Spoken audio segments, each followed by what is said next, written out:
Hello friends, welcome to another episode of Movies and Melodies. Today it's actually a biographical kind of a thing with two of my favorite actors, Ganesha Murthy and Sivaji Rao Gaikwad. Neither sound familiar? That's because they both changed their names. Ganesha Murthy became the great Sivaji Ganeshan and Sivaji Rao Gaikwad became Rajinikanth. Sivaji Ganeshan was born on October 1st, 1928 in a very small village in Tanjore district in Tamil Nadu. The day he was born, his father, who was involved in the freedom movement against the British, was arrested and he was sentenced to 4 years of imprisonment. He was in the course of sabotaging some railway lines. So this young boy grew up without his father's presence for the first 4 years of his life. His mother brought him up during that phase of time. She already had older children, 2 sons and a daughter, and she struggled. She, got a couple of cows and sold milk and did other odd jobs to sustain her family. Once his father came back home, he found a job and, they were not well-to-do, but they were managing. This child was very interested in acting and in plays right from a young age. In villages at that time, there were a lot of street plays, as well as, regular plays that were staged in small tents and temple courtyards. So this boy used to go either with his brother, sometimes with his parents, to watch these plays. He even got a non-speaking sort of walk-on role in one of these street plays. And that earned him a thrashing from his father, sadly. His father did not like the fact that this child was inclined towards the stage. Despite that, this boy was so drawn to this profession. He used to go to every single play that he could. He even actually, because these drama companies would stay in one place for several months to several years, depending on what kind of income they were getting from that area. So this child actually, probably around 5, 6 years of age, he even went to them, lied that he was an orphan, and joined this company. These companies actually used to employ a lot of people, a lot of children, like child artists, adults, older character kind of artists, and so on. So they did give employment to a lot of people. So it was not an unusual thing for children to be employed in stage companies at that time. Now, of course, there are labor laws and so on. So he joined this company, and every chance he got, he would sneak off and act in these little roles that he got. At the age of 7, this company decided that they were going to move out of the area to another place called Dindigal. It's fairly close by, it's close to Madurai. He decided that he was going to run away with them, and he did. So imagine a 7-year-old child, what kind of passion you must have towards this profession that you would run away from home to do what you want to do. No fear, nothing. He went and he learned a lot in these companies. The art not only of acting, the art of voice throwing, direction, other stagecraft techniques and so on. He did learn a lot, and this helped him later on in his movie career. He had this amazing singing voice as well. He was a very, very good singer, which is something a lot of people don't realize.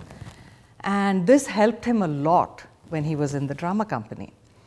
He also had the ability to alter his voice to suit whatever character he was playing, which was an incredible advantage for him. So the other funny thing is, he was very, very popular in playing female roles. So in this company's staging of the Ramayana, he played Sita, he played Bharata, he played Ravana's son Indrajit. He also played Maya Shurpanakha, the beautiful version of Shurpanakha who comes to entice Rama and Lakshmana. So this young boy, as he was growing up, he was with this company for many, many years, by the way. He learned a lot of things there and really honed his skills. And in the meanwhile, his family was quite distressed, quite frantic, searching for this boy. They had no idea where he went because they didn't know anything about his whole secret life as an actor, right? They, had the police look for him, nobody found him, and they were very, very upset about this. Then a few months later, someone who knew his family happened to see him in this play and came backstage, talked to him, and he, of course, refused to leave. And they went back and informed his parents of his whereabouts.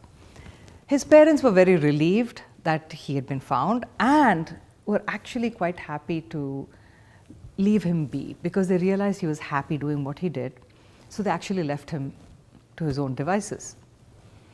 And a few years later, when he was probably 12, 13, he actually came and spent some time. He would take occasional breaks. They weren't given much time off with these traveling drama companies because they were all operating on shoestring budgets. So it was not, one of those luxurious things where the actors were given paid leave to go off every few months to hang with their families and so on. A very different time. He played a lot of historical roles. He was excellent at them. That played to a lot of his strength. He had this kind of a rather, for lack of a better word, bombastic way of portraying certain characters, which in his mind needed that kind of,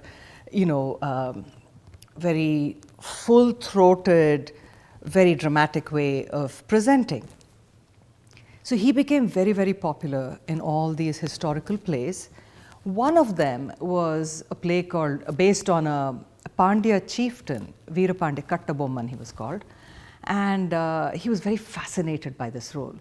So this chieftain very famously defied the British and of course lost his life doing so. But it's a very iconic character in Tamil literature as well because he is a very heroic person. This is a man who was fighting for his homeland, and naturally he was a character who is a role model as well. So he loved this role. He played it multiple times to, much approbation and all of that. He even played the lead in the 1959 release of the movie. It happened to be one of my favorite movies. I was very impressed by him in this movie.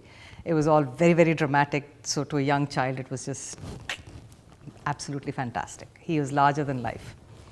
Gemini Ganeshan also starred in it, Padmini. It was like a host of all the top stars in it. Music for the movie was by G. Ramanathan, and the lyrics were written by K.M. Balasubramaniam.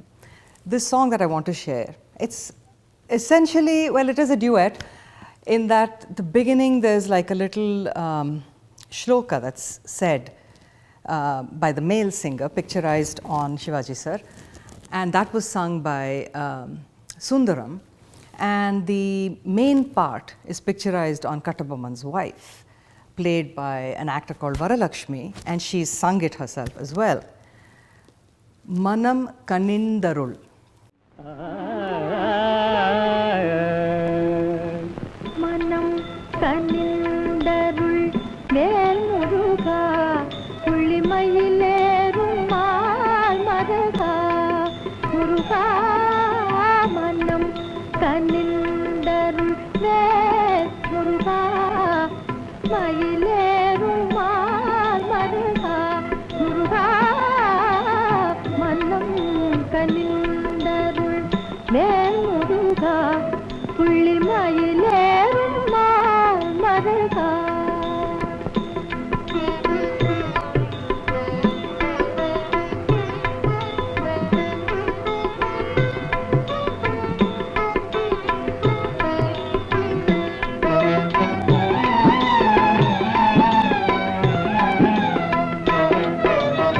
Purati Manala Munatila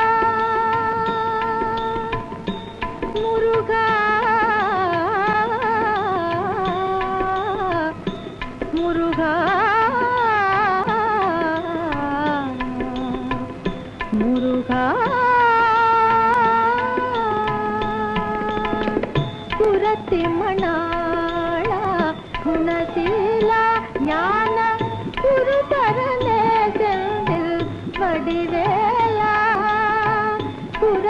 ब्रह्मणाला गुणशीला ज्ञान गुरु परमेश्वरिल कडिवेला செந்தமிழ் தேவா தந்தமிழி காவா செந்தமிழ் தேவா தந்தமிழி காவா வேதனை ஞான போதனை சுவாமிநாதனை எமது வேதனை தீர மன்னம் கண்ணிந்தருள் வேல் முருகா குளிர்மயில் நேருமால் மருகா.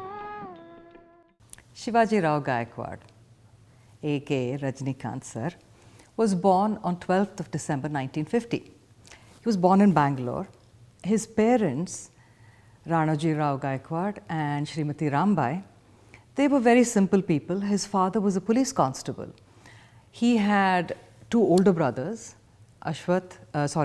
Nagesh and Satyanarayan, and he had an older sister, Ashwath Bai. They were all very indulgent and loving towards him, being the youngest. He was also a very, very bright child and extremely naughty. He got into all kinds of trouble as a kid, and he would lead his little band of friends also into trouble because he was sort of a born leader, but also very naughty. They were very, very poor. You know, a police constable's salary is not much, and there are 6 people in the family. His mother had quite a struggle, you know, managing this to put food on the table for all of these people. And she also had a lot of health issues. So when he was only 10 years old, she passed away. This really affected this young child very, very badly because his mother adored him, absolutely adored him. She always felt that he was destined for greater things and that he would be a very, very big man in his life. And his father, by all accounts, was a very dour, kind of a strict man who was very, very harsh with this child in particular. He was also very, very dark-skinned.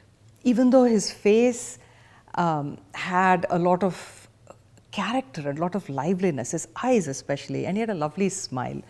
He still has a lovely smile, sorry. His father was not bowled over by his charms, shall we say. But his brothers, in particular his oldest brother, Satyanarayan, adored this child. And once the mother died, he kind of took over the role of mother to this young boy. He very lovingly tried to discipline him, trying to explain to him that, you know, getting into trouble was not the way to go. Though he did very well in school, by the way. Despite getting into all of these pranks and everything, his academic record actually was very, very good. He loved to study. He was a naturally intelligent person who craved to learn. But his pranks were getting out of hand, so his brother finally came upon this idea of putting this young child in the school that was run by the Ramakrishna Mission. Somehow that worked. The daily discipline, the very calm and serene atmosphere there, and some of the monks who worked at the mission and who taught him became his mentors. They understood why this child was so troubled. They helped this young boy channel all his sadness and his anger at the unfairness of life into more creative things. This was where he started his career, one should say, in drama. He got into a lot of school plays. He was very good at what he did. There were a couple of plays where, you know, some local Kannada film industry stalwarts had attended, and, you know, his performance came in for a lot of praise. But once he graduated from high school, there really wasn't much money in the family. So, you know, it was incumbent upon him to also get a job to help support the family. So he first worked as a coolie in some place, then he got a sort of a temporary job as an electrician's assistant. And after, you know, a little bit of time, he finally, one of their family friends, I think, helped him get a job, like a steady government job, which is always so valuable, you know, especially in that time, as a bus conductor. So for the local Bangalore city service of buses, he became a bus conductor. Before I go further into his career, I want to share a song. And this is from his first movie, Apurva Ragangal, which means unique or unusual melodies. This role was a very difficult role, I think, for a newcomer. It was a small role. The movie was a K. Balachandran movie, so extremely well directed and well crafted. The role was that of an ex-husband. So it was not a negative role really, but you kind of think he's a negative man, he's a bad person kind of a thing, but it's different. It's a very, very unusual role, very easy to have been over the top, but he's not. He understood the nuances of this role and actually played out the nuances extremely well. And a lot of stalwarts of the industry in the movie. You have Shri Vidya, you have Kamal Hassan actually was the lead, the younger lead in the movie. It was a very complicated story as well. It was based on a story from the mythological stories of Vikram and Betal. So the story is this: an older widower falls in love with a very young girl, and they are in one particular city. The mother of this young girl, in the meanwhile, falls in love with the son of that widower. So, an older woman, a younger man, and then an older man and a younger woman story. Plus, you're talking about the complications of the relationships between these people. You have a stepfather who is also your son, and then you have this man whose his mother-in-law is also his daughter-in-law. It's all very, very complicated, right? It was an incredibly awesome movie though. So even if you don't know Tamil, please find a version that has subtitles and watch the movie, because this is excellent cinema. It came out in the early 80s. Music was also simply fabulous in the movie. I mean, the story is that of a singer. She's a singer in the movie. So the song that I want to share, it's actually the mother-daughter sing it in the movie. Vani Jairam and Shashi Rekha are the singers. And the music, of course, is great. M.S. Vishwanathan with the equally great Kannadasan sir doing the lyrics. And the tune is just exquisite, and just the lyrics are very, very meaningful in the movie. The song is Kelvin Nayagane.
Sivaji sir continued in theatre for many, many years.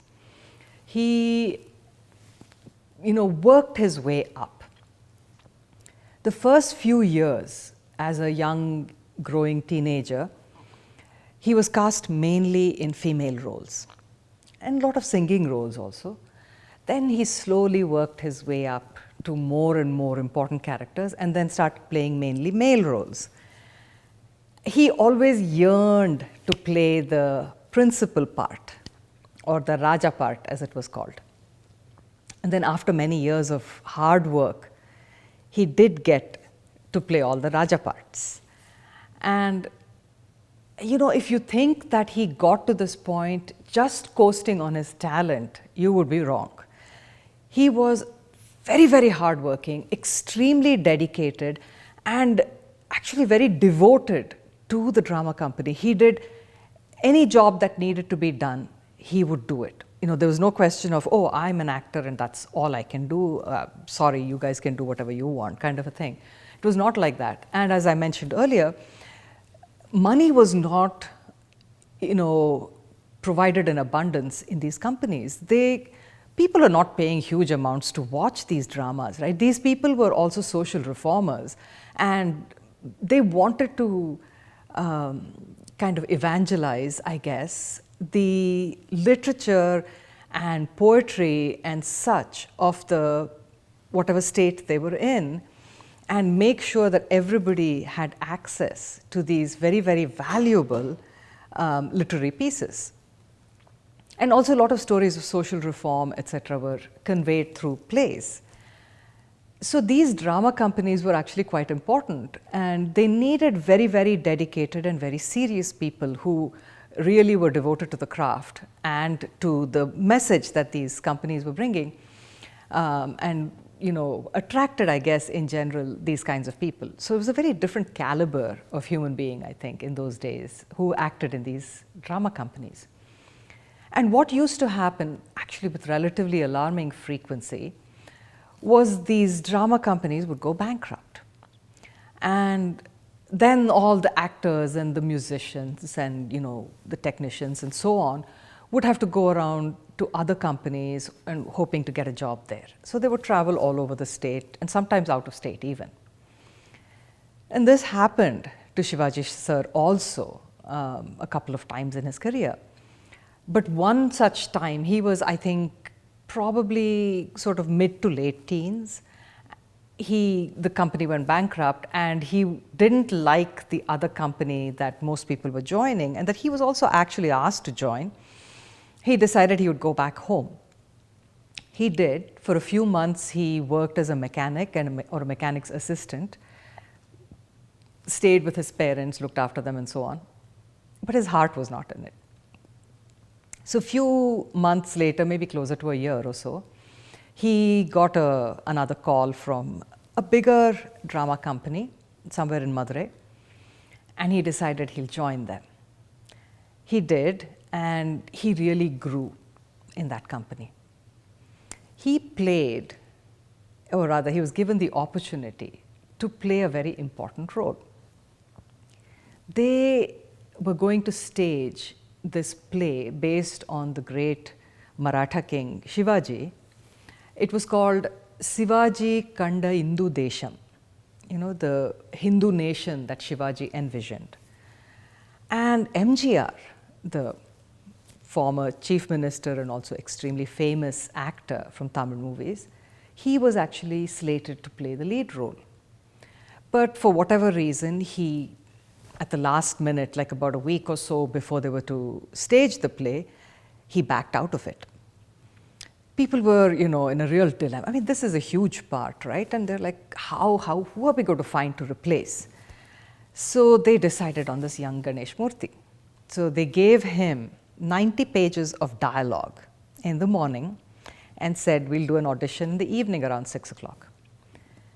Come 6 o'clock, this young boy is not only word perfect with his dialogues, he also has imbibed the character of the king, and he plays this role out so perfectly that people were shocked that he had not been their first choice.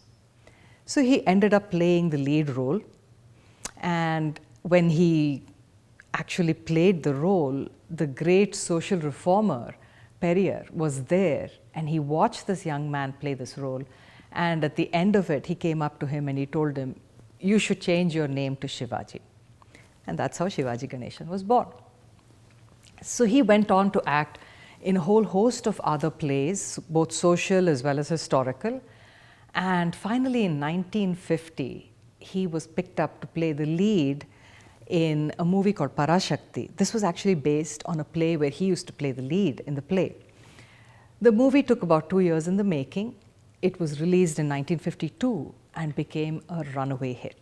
And he was a star now in the movies. He never looked back from that point on. So the next song that I want to share is personally a big favorite with me, this movie, Rajapart Rangadurai. He plays the role of a, drama company artist who plays the Raja parts. And the movie basically, it's essentially his life story, more or less. And I'm sure his life experiences really kind of shaped the way he portrayed the role in the movie. The story is that of a young man who becomes an actor in order to support his younger brother and sister. They're all orphaned, and he's the only sole support of these two younger siblings. It's a beautiful movie. It's actually a tragedy, but I love the movie. I've watched it multiple times. I continue to watch it regularly. The music is fantastic. M.S. Vishwanathan with Kannadasan sir's lyrics. And this song, there are other songs that are solely picturized on him, but for me, this particular song, I think is very, very pretty. It's a dream sequence duet, Madana Maligaye. Madana Maligaye, Mandira Malaigala, Udaya Kalam Varai, Unnadalilaigala.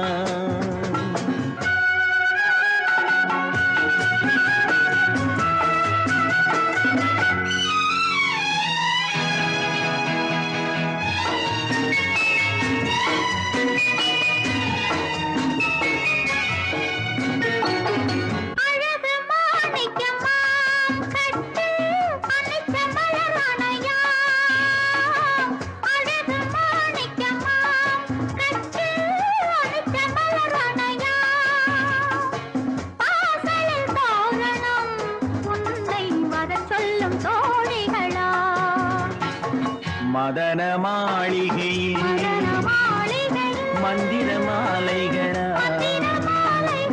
உதய காலம் வரை உன்னத லீலைகளா அன்பே அன்பே அன்பே அன்பே.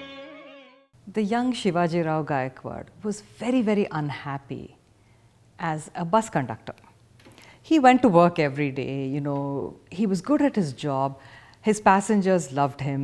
He kept them entertained with all his antics and his acting and all kinds of, he watched a lot of movies, so he would play all these different local regional language heroes as well as the Hindi movie heroes and such, or even the villain dialogues and so on. But personally, he was very unhappy. He would finish his shift in the afternoon around 2 o'clock or so. Then he would head off to the local theatre group. That was where he came alive. This was where he escaped his kind of claustrophobic, mundane life. He felt very trapped in this life that he had as a bus conductor. He was forced into this because, he felt compelled to support his family because he knew his brother and his father had undergone a lot to support him and bring up the family and so on.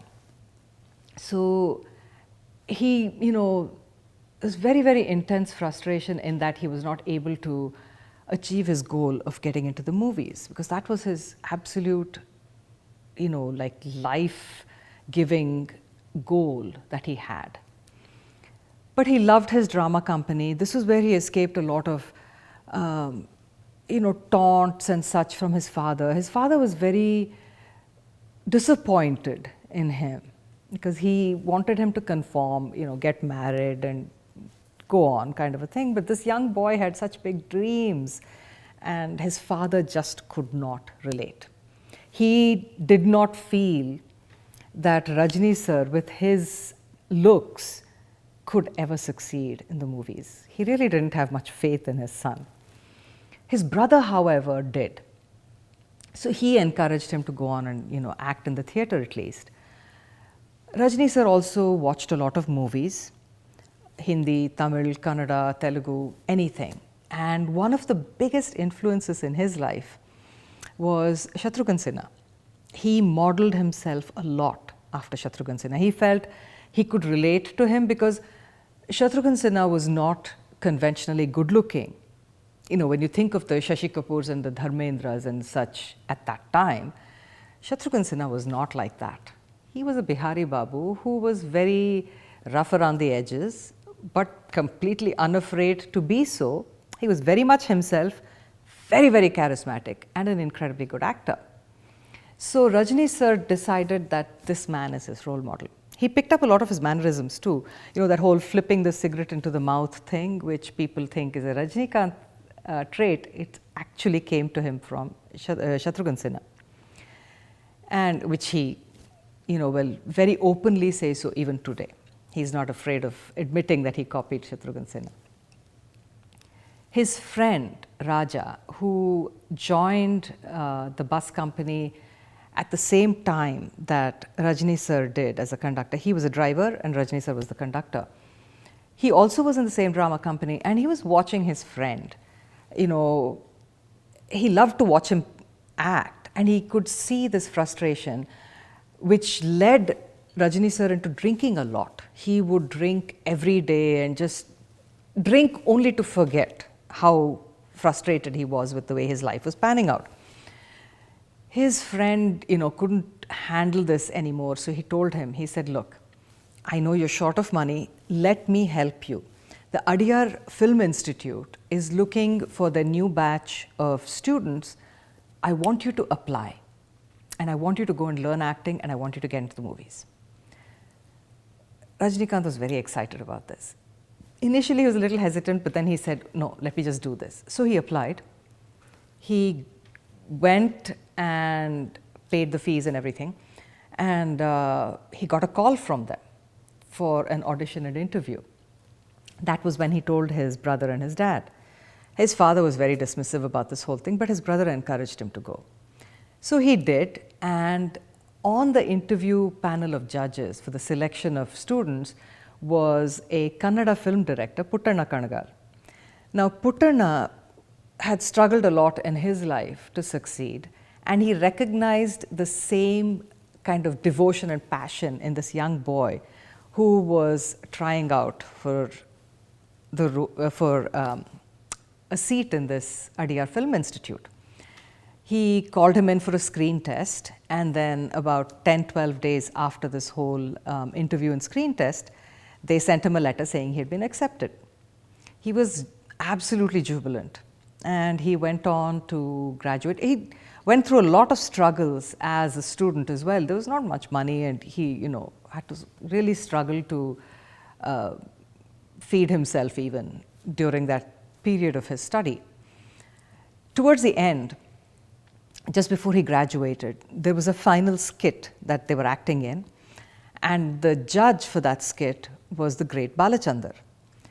Rajni sir somehow summoned up the courage to go talk to this great man and request him to give him a role in a movie. Any role. He was like, "I'll do any role in your movie." So Balachandar was very impressed by this young man's courage, his passion, and he told him that the next minute that he started his movie, he would give him a call. Puttanna sir also had told him that he would take him in his next movie, but he was not starting it for quite a few months after Rajni sir had graduated. So probably about 2-3 months after he graduated, Balachandar sir called him, auditioned, and gave him the role in Apurva Ragangal. He worked on his Tamil. In 2 weeks, he became completely fluent and comfortable in the language. He learned how to read and write it as well. and really impressed K. Balachandar with his acting. And after that, of course, the movie won so many awards, and he, of course, got noticed. He got a lot of roles as a villain, and Puttana Kangal came up with this sort of a four-story anthology kind of a movie, Katha Sangama, and he acted as a villain in that movie.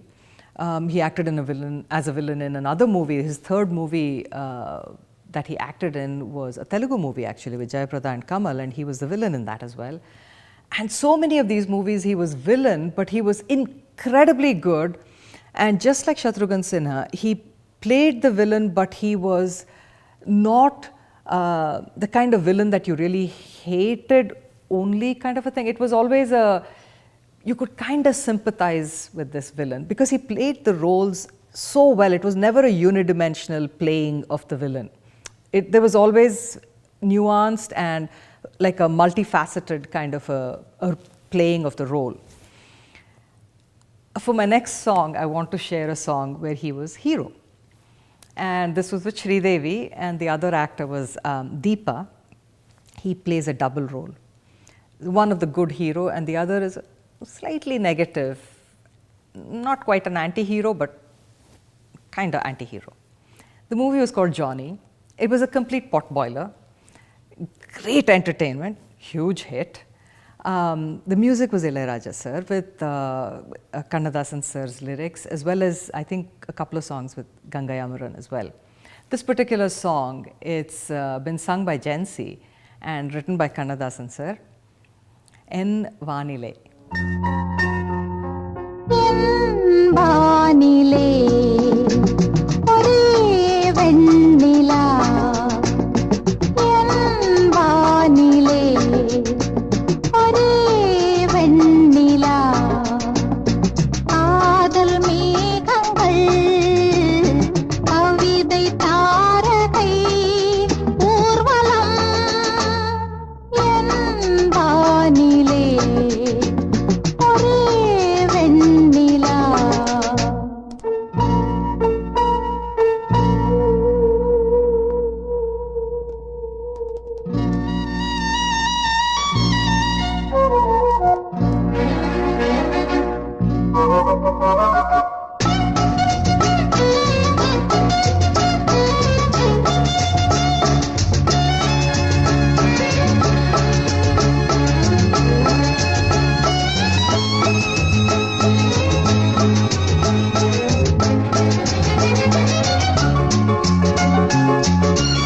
Sivaji sir got married in 1952 after the release of his first movie.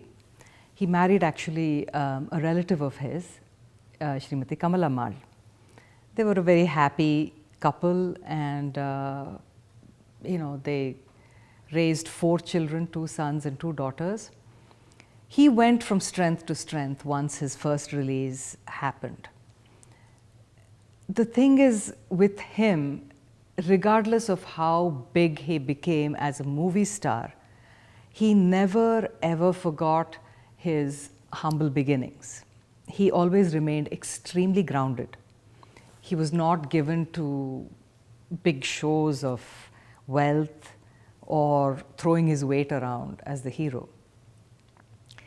He acted in a lot of regional language movies, Tamil and Telugu mainly, Tamil especially of course, and also a few Kannada movies, a few Malayalam movies, even one Hindi movie actually called Schoolmaster. It was sort of a remake of a Tamil and Telugu movie. He also won a ton of awards. I mean, it's like, he's probably the most decorated Indian actor, or maybe actor of all time, I think. He's won innumerable Filmfare Awards, the Kalaimamani in Tamil Nadu.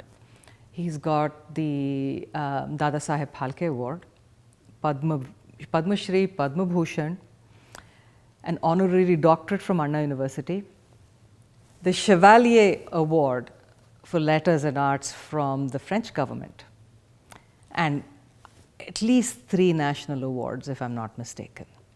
Shivaji sir did become a very wealthy man, but this did not mean that he was given to lording it over other people or flashing his wealth in people's faces.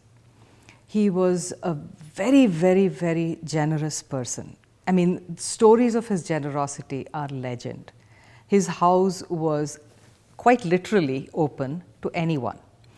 People would come in off the streets asking him for food, and he would never send them away hungry. He had people come and stay with him. People he didn't know would come and stay with him because otherwise they would have been homeless in Chennai, but he gave them a place to stay. That was the kind of generosity that this man, displayed. And he did not forget his own struggles. So he always made sure that he would help anyone struggling to make it in the film industry, and also people who required his help in maybe getting an interview somewhere else or an introduction to someone else, regardless of whether it was the movie industry or outside of it.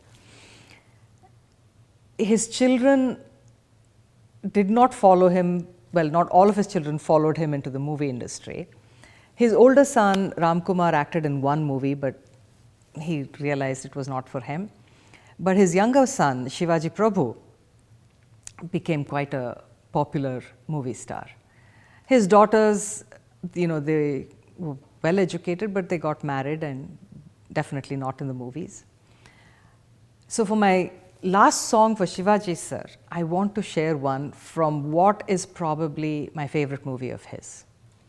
And this is Mudal Maryadai. It came out in 1985. At that point, people had written him off as being too old to act. But Bharati Raja, who was a visionary director, he decided that he would prove all of them wrong by using Shivaji as this middle-aged hero. Very unlikely hero, but what a brilliant choice. He has done such a fantastic job, so natural. I mean, this is a very unglamorous role. He plays the role of a village zamindar, a man who is very generous and a very good person, but married to an absolute harridan of a woman. He raises a child that she has by another man as his own. He's very respected in the village and so on. And all of a sudden, when his daughter is married and everything, and she has a child even, suddenly this young girl comes onto the scene. She is the daughter of a boatman, and they both move to this village looking for a job and a place to live. And he gives them this piece of land by the river. So she ferries people across the river and sells fish that she and her father catch. They both fall in love. And they don't do much about it. They're in love, but they don't act upon it. And they just trade their love via song. The music is absolutely outstanding. It's Ilayaraja sir with Vairamuthu sir's lyrics. And this particular duet, S. Janaki and Malaysia Vasudevan have sung it. It's just stunning, and the words are beautiful. I can't give you more about the movie story without basically spoiling it all. I highly, highly, highly recommend you to watch this movie. Please, please, please watch it. It's fantastic. I think it's either on Netflix or Amazon, not sure, whatever, but watch it for God's sakes. Whether you know the language, you understand the language, I don't care. Watch it because it is a brilliantly made movie, brilliantly acted with brilliant music. That's it. That's my plug for the movie. The song is Poongaatrum Therumbuma.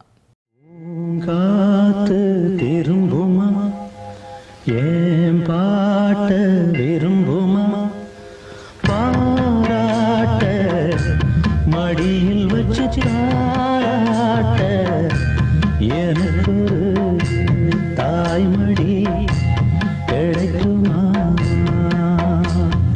பூங்காத்து திரும்புமா ஏன் பாட்ட விரும்புமா ஆசாவே வருத்தமா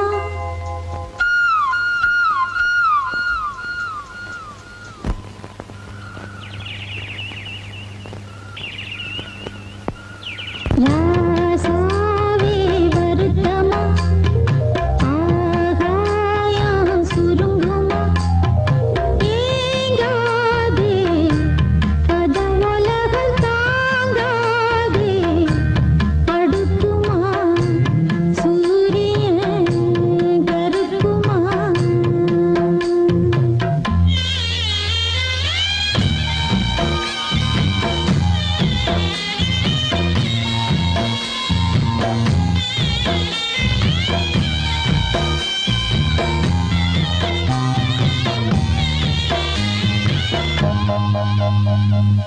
என்ன சொல்லுவேன் என் உள்ளம் தாங்கல மெத்த வாங்கல தூக்கத்தை வாங்கல வேதனை யாருக்கு தான் இல்லை உன்னை மீறவே ஊருக்குள் ஆள் இல்லை ஏதோ என் பாட்டுக்கு நான் பாட்டு பாடி சொல்லாத சோகத்தை சொன்னேன் அடி சகராகம் சாகாதானே சகராகம் சாகாதானே யாரது போறது உயிர் பாடலாம் தன் முகம் காட்டுமா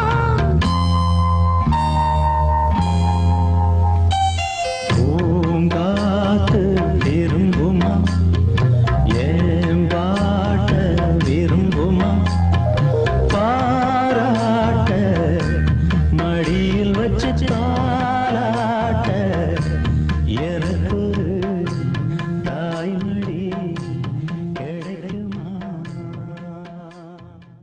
Rajini sir went from strength to strength. He still is incredibly popular and continues to act as well. He not only acted in Tamil and Telugu movies, Kannada movies are also his, both as villain and hero, and Malayalam movies, Hindi movies. He's acted in plenty of Hindi movies as hero with Amitabh and so on. He's even acted in a Bengali movie. His fans are legion. His popularity is beyond India, Japan, some European countries, China. He's extremely popular. He is also known, just like his idol Sivaji Ganeshan, he is also known for his generosity. He has not forgotten any of his friends from his, childhood days, from his bus conductor days.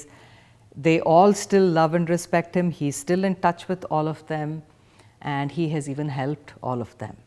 His family, of course, absolutely adore him because he has proven to be a worthy brother, a worthy son. He married a student who came to interview him for a college magazine, Lata. They are very happy together. They have two daughters, Saundarya and Aishwarya, who are also in the movie industry as producers and directors.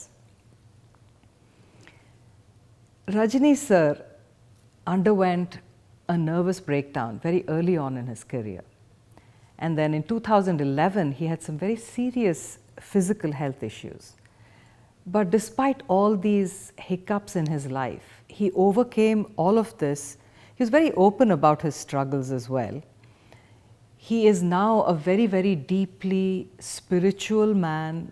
He practices yoga regularly. He's very health conscious, which you can see now that he's going to be 73 soon, touch wood, and just devotes himself, to his family as well as all these other charitable as well as spiritual pursuits. So, for my last song for today's episode, I want to share one from what is my personal favorite among Rajni sir's movies, Dalapati. This movie was sort of a modern day retelling of the Karna and Arjuna story. Very, very slickly done, very, very well done. He plays Surya, an illegitimate boy who becomes a vigilante. He's abandoned by the mother, obviously. And Arvind Swamy plays the role of his younger brother, Arjuna, who is the legitimate son. The movie has, of course, two heroines, Shobhana, and who goes on to marry the younger brother, and Bhanupriya. The movie was, like I said, incredibly well made. The retelling, there is nothing lost in telling this story in modern times. It's really remarkable.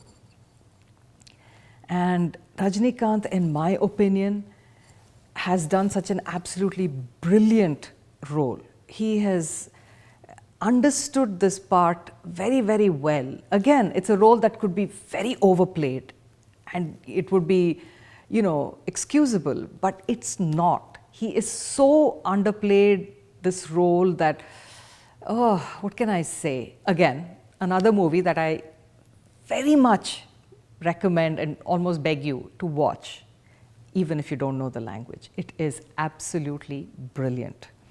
The music, of course, for this movie is, again, superb, with Ilayaraja sir and Wali sir writing the lyrics. So this duet that I want to share, it's picturized on Rajni sir with Shobhana. It's, again, kind of a imaginary sequence in the movie.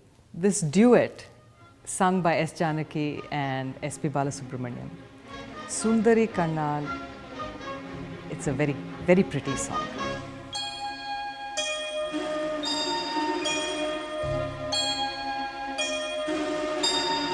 சுந்தரி கண்ணால் ஒரு சேதி சொல்லடி இந்நாள் நல்ல தேதி என்னையே தந்தேன் உனக்காக ஜன்மமே கொண்டேன் அதற்காக நான் உன்னை நீங்க மாட்டேன் நீங்கினால் தூங்க மாட்டேன் சேர்ந்ததே நம் ஜீவனே சுந்தரி கண்ணால் ஒரு சேதி சொல்லடி இந்நாள் நல்ல தேதி என்னையே தந்தேன் உனக்காக ஜன்மமே கொண்டேன் அதற்காக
சொல்லடி இந்நாள் நல்ல தேதி.